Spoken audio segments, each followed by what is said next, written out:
Echo is up 1 right now as we get into Halls of Atonement. Huh? No Ellie? Echo? Wow, okay, that's very interesting. So Echo is not bringing the Elemental Shaman here in Halls, while all the other teams that we've seen so far in this dungeon actually did bring the Elemental Shaman. So it looks like they do prefer the DK, which historically has also been a class that we've seen a lot in those huge AoE dungeons. And we've seen Fragments play DK a lot in Halls specifically. But we've also seen Fragments actually go down on some of those bigger pulls, and it cost them dungeons even. So the fact that they stick to that DK here is very interesting. Both of the teams do pull that double shard onto the left side here, so both doing the exact same strategy. You can see Echo proccing the Pride earlier though. They're already up to 21%, both of them committing the Bloodlust for this pull too. Yeah, there's a little bit of a... I don't know what the mistake was there, but Jinji bursted for easily 90 to 100k DPS, whereas Shape Mage on the side of Obey Alliance really only topped out at like 50 or 55k, so I'm not really sure what the deal was. Maybe he didn't get PI'd, maybe Chompy, I don't know, maybe Mouse over PI'd someone else, but that something went wrong there for Shape with his Combust. He wasn't able to get his maximum DPS out, and that let Echo deal more damage and spawn the Pride earlier. That being said, with the AoE damage that Ellie Shaman also brings, they were able to cleave down all the trash more quickly. You can see that Echo still has an Obliterator there at 50% HP, whereas Obey Alliance has now finished off the Pride, has finished all of the trash. It doesn't have one single bomb available, so the better execution of the trash pull itself by Obey Alliance has given them a lead here. And also, once again, during that AoE pull, we saw the Ancestral Guidance popped by the Ellie Shaman. He was first or second on the healing meters for a while there, but the Ashen Hollow ended up carrying Ashen Hollow to the top healing spot there later on. Yeah, so very interesting to see that they had a mistake here with gathering up the pool, because that's going to be the most important thing for these kind of pools that we're seeing here from both sides, Echo and the Obey Alliance. Once they're all gathered up, it's not actually that difficult anymore for those teams to deal with it, because you just use your AoE silences, your AoE stuns, and you just nuke everything down. But to be able to stack up everything, that's the difficult part in the first place, right? So if you have one Obliterator, like we saw for Echo, not actually be in the pack from the get-go, then all of a sudden it costs you a bunch of precious seconds that you need in these kind of speed runs, right? You see both Echo and Obey Alliance now fighting that 40% Pride. It looks like neither of them did actually get the Gargoyle here, as far as I can tell. We do have double Venthyr, of course. Triple Venthyr even, both Fragments and Celia for Echo, while Obey Alliance does have their Paladin being Venthyr to be able to mind control those Stoneborns. Looks like Obey Alliance is carrying their Stoneborn into this pool now, into the next pool, and Echo is doing the same thing.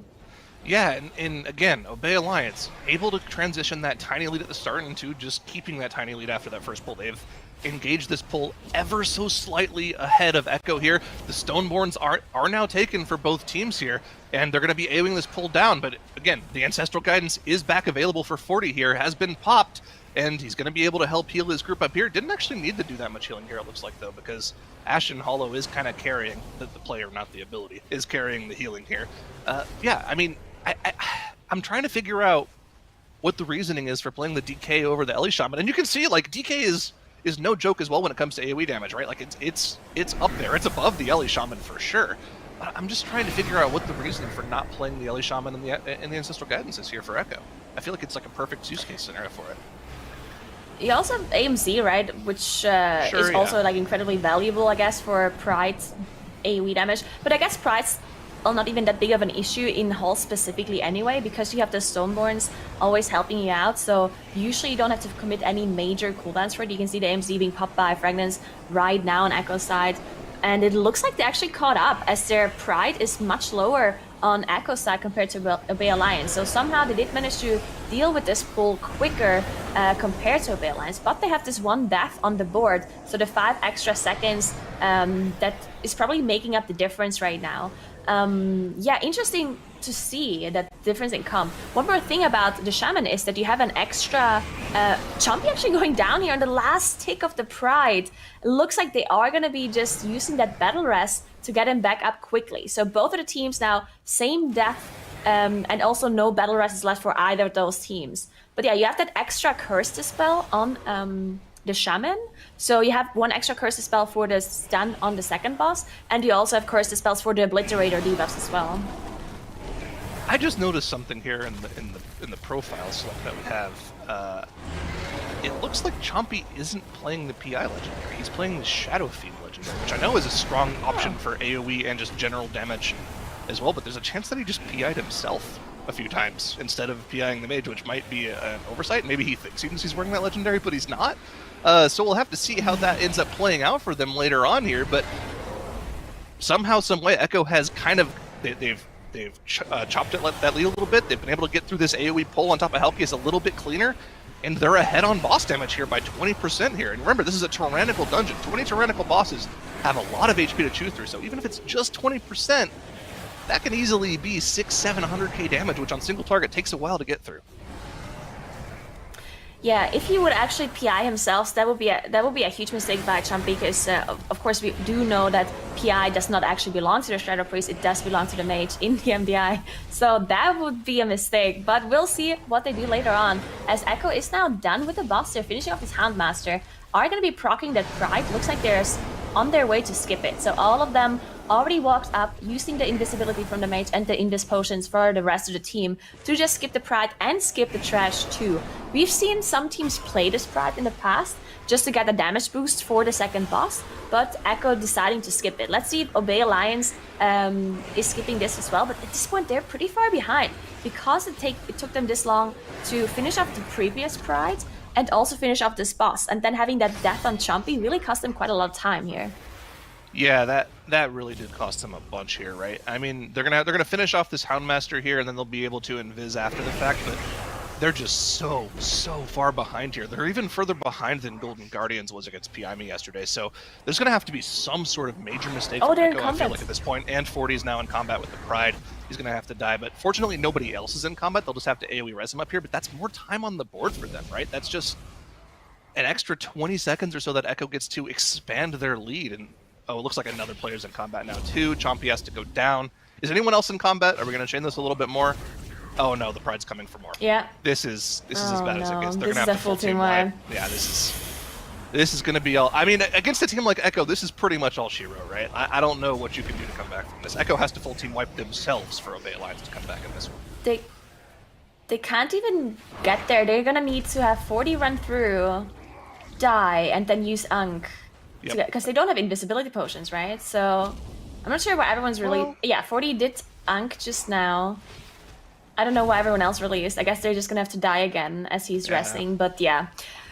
Yeah, at this point, it's really just all eyes on Echo. Of course, there's still really risky pulls left for Echo, so they could be making a mistake, but this is a really huge time loss for Obey Alliance. To be able to get everyone back here, it's just going to cost them so much time. This is the risky thing about the Pride skips, right? Everyone is using that Invis potion, but if somehow one person doesn't manage to get the Invis off fast enough and gets in combat, then you do risk your whole group getting in combat with it because of the way the Pride works with that global combat. So yeah, just huge tunnels for Obey Alliance as Echo is now almost done with Atonement. I mean, that boss on Tyrannical does take quite a long time. Did manage to get through it pretty quickly. Of course, they didn't have the Pride buffer because they skipped it, and they also didn't have Bloodlust. We'll see what they use Bloodlust for. I assume they used it for the last boss because, of course, they just don't have it ready for this next pull. So the next pull without the Battle Rest and without Bloodlust is also going to be pretty dangerous for them. Yeah, and Skylark has now joined the group, but I think they're still waiting on Chompy here. Chompy's going to go ahead and die to the trash. He's going to have to get rezzed up, and then they'll be able to engage the boss. But I mean, look at what Echo's done in the meantime here. They're already onto the third boss with the trash. The Ashen Hollow and Wings are popped for Azalea. He's going to start popping off in the damage meters here any moment now, and yep, there he goes, only behind the combusting on AoE Fire Mage. You know, all is well in the world here. The Fire Mage can still top AoE damage. But yeah, it's just really unfortunate to see that happen for Obey Alliance, especially after that Plaguefall where they showed that they can hang with the best in Echo there. I mean, by all means, Obey Alliance, if they were just a little bit more clean, if they were as clean as they were yesterday, they would have taken that game and we'd be seeing a Game 3 right after this one. But, man, really a shame to see this happen in Game 2 here. Yeah, definitely unfortunate for Obey Alliance here. And, yeah, things like that can happen, of course, for the Pride skips. But, I mean, they were already behind before the Pride skip, right? So if Echo is not making any further mistakes, even if it's just a small mistake, then unless Obey Alliance somehow has this miracle single target damage that we've seen Golden Guardians pull off on the last boss, then it would have been hard for Obey Alliance to catch up to Echo anyway, just because of how good Echo is and how efficient they're dealing with everything so far.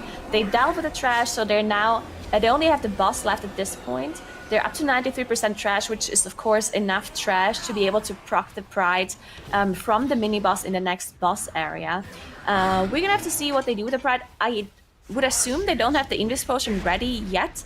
As you can see, we're only 10 minutes into dungeon, and they used the Invis Potion for the 80% Pride. So I would assume they have to play the 100% Pride, maybe pull it on top of the boss, because they have the Bloodlust available, so they might be able to just nuke it down with the boss, with Ash and all the offensive cooldowns they have available, AMC as well by Fragments, so they should be able to do that later too. So this is going to be a really fast run by Echo.